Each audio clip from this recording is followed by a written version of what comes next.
Якутскэнерго ведет активную работу по развитию дистанционных сервисов. В первую очередь она направлена на оперативное и качественное обслуживание потребителей. Например, личным кабинетом на сайте Якутскэнерго уже пользуются свыше 70 тысяч человек. Об удобствах онлайн-услуг расскажет Дмитрий Макаров.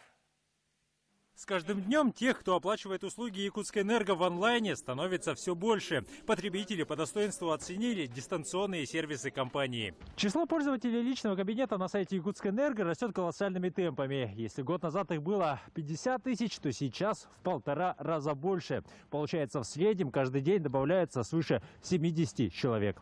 Личный кабинет Якутскэнерго предоставляет клиентам широкий спектр возможностей. Здесь можно передать показания, произвести оплату, подать заявки на техосмотр и технологическое присоединение. И даже получить консультацию специалистов компании. Это удобно и для потребителя, и для энергетиков. Очень большой поток входящих сообщений в контакт-центр.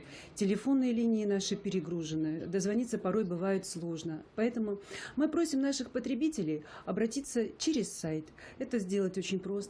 В числе новшеств этого года внедрение удаленной оплаты для бизнеса. Например, индивидуальные предприниматели могут сделать это через Сбербанк онлайн, а юридические лица при помощи мобильного приложения «Бизнес онлайн». Денежные средства по таким оплатам зачисляются на договор юридического лица в течение 3 рабочих дней. А при полном погашении задолженности до Нового года энергетики обещают списать все штрафные санкции.